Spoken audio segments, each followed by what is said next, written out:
Refunding games is such a experience. Where's my fucking money, motherfucker? There are so many games I have bought and just accepted defeat on because getting a refund is practically impossible. Games are refunded on average 10% of the time, whereas an item such as clothing is refunded at a higher 35% rate. We consider how bad some games are and the backlash they face, this figure is crazy. So, why is refunding games seemingly impossible? Why do we accept this? And is there any options that we may legally have against those stores that sell us games? Okay, so the ability to refund the game isn't totally impossible. Online stores do seem to offer refunds if we look for them. However, when it comes to refunds, not all gaming platforms are created equal. Each has its own approach. To make sense of it, let's categorize the major platforms into 3 groups. The first group is the group I like to call the Draconian group. These guys essentially offer no refunds. For example, PlayStation offer a refund on games and DLC within 14 days of purchase, which sounds amazing, until you see this only happens if you do not start downloading the game once you've bought it. Now, who the buys a game and goes, I'll tell you what, I won't instantly start downloading this, instead I'm just going to try and refund it. It is a completely insane refund policy, as 99% of consumers waive their right as soon as they hit install. This makes PlayStation one of the worst storefronts to purchase games on, as making a purchase is practically final. Even if you do not like the game within the first few minutes, you are not getting a refund. Now, there have been a few exceptions over the years where PlayStation have offered refunds, but these are for games that are fundamentally broken or have caused a huge backlash, like Cyberpunk or Concord, which does sound good, but these examples are very rare, and in practice rarely happen. The next group I call the inconsistent. This is where you'll find Xbox. Xbox kind of has their foot in 2 doors. Xbox allows you to submit a request for a refund that is considered on a case-by-case basis, with playtime, order history, and the cost of the game all factors that are considered. Compared to PlayStation, this is a much friendlier refund policy, as at least you may have the chance to refund a game after you've tried it. However, what would count as a refund isn't very clear, and as consumers doesn't provide certainty. This is why I categorize them as inconsistent, as a person may be able to get a refund for playing a game for a few hours, whereas another consumer may not, based on how these factors were judged by the person behind the refund. Steam are considered the holy grail of refunds in this industry. Steam's policy is that you can refund any game no questions asked if it's in the first 2 hours of the game. If the refund is after these 2 hours, it will be issued on a case-by-case basis based on the circumstances. This policy gives many users the possibility to try out a game, see if they like it, and make a decision on whether they want to keep it. This is an incredible feature for those 50-50 games that you may want to try but are unsure if you would like. Funnily enough, some speedrunning streamers even complete whole games and manage to refund the game within this 2-hour period. However, although a fantastic policy, an issue with this policy is that a 2-hour window is very stringent. What I mean by this is that any guaranteed refund has to be within 2 hours. Well, how can you judge to refund a game within this time period? Games come in various levels of depth and timescales, therefore being able to judge every game within these 2 hours is quite difficult. Balatro at face value is a weird hybrid poker game. On your first runs, the game seems very simple. You get some score, play some poker hands, and reach a certain blind before you inevitably lose your run. However, it's when you push past these 2 hours is when you see the true potential of Balatro. The game's depth increases dramatically, and all of a sudden you are hooked into the mechanics, hooked into the endless possibilities, aiming to break each blind. A fantastic roguelite that as a game starts slow and without a clear indication of what to expect for the next 100+ hours. Had you been pressured by the 2-hour window offered by Steam, these amazing games would have been missed. It makes you question whether the refund guarantee timeframe should be extended to be relevant to the game. A 5-hour long indie game should not have the same refund timescale as a 300-hour blockbuster AAA game. In one you may experience up to half the game, whereas the other you're just scratching the surface. Another issue is that game developers purposely try and delay your perception and experience of the game using various tactics. Every game starts with a tutorial. The tutorial can be very useful for beginners of a game. However, it is mainly there to use up your time for a potential refund. Pair that with the long-winded intro cutscene, and then a meaningless intro mission, all of a sudden you have used up nearly all of your 2 hours, leaving you with a few minutes to decide if this game is for you.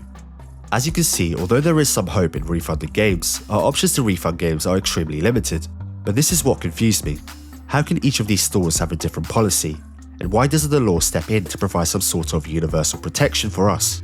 To answer this, we need to take a look at what the law says. In general, consumers are protected by the Consumers' Rights Act, ensuring that goods are of satisfactory quality, fit for purpose, and as described by the seller, giving people a right to a remedy within 30 days that they can reject the good for a full refund. So based on this, why are these stores not following this and making up their own rules?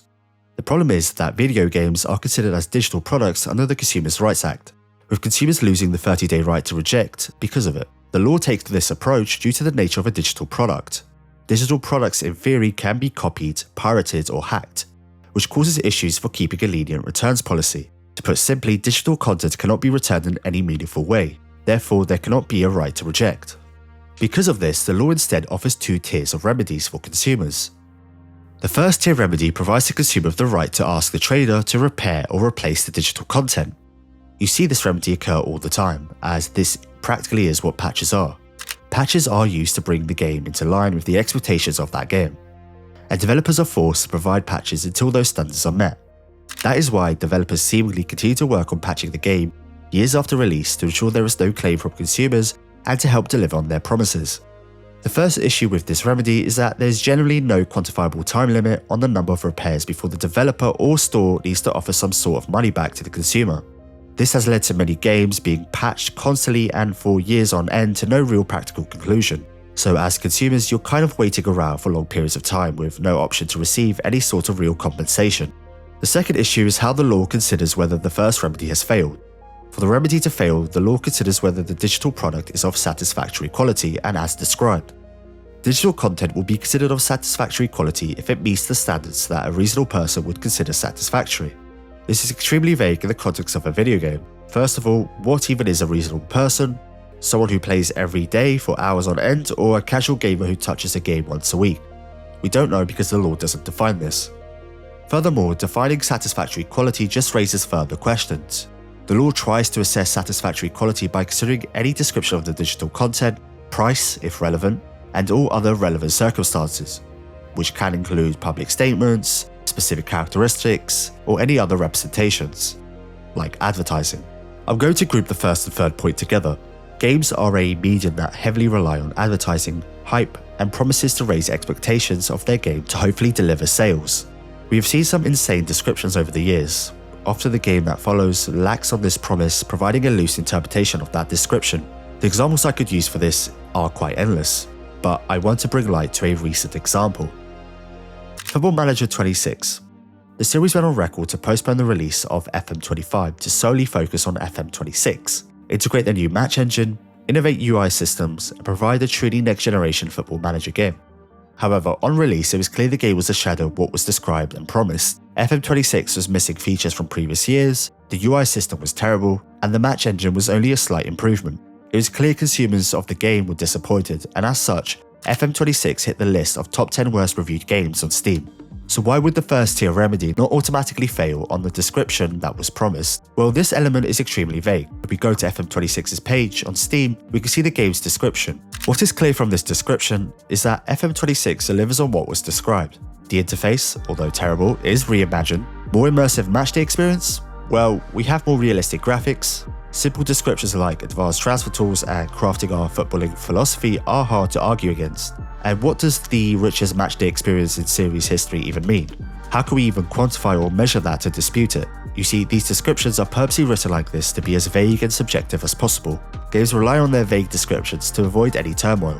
So when a game is delivered that is below consumers' expectation, it still meets the description's expectations. So how do we as consumers get deceived by these vague descriptions? Our expectations of games don't seem to stem from these useless vague descriptions anyways.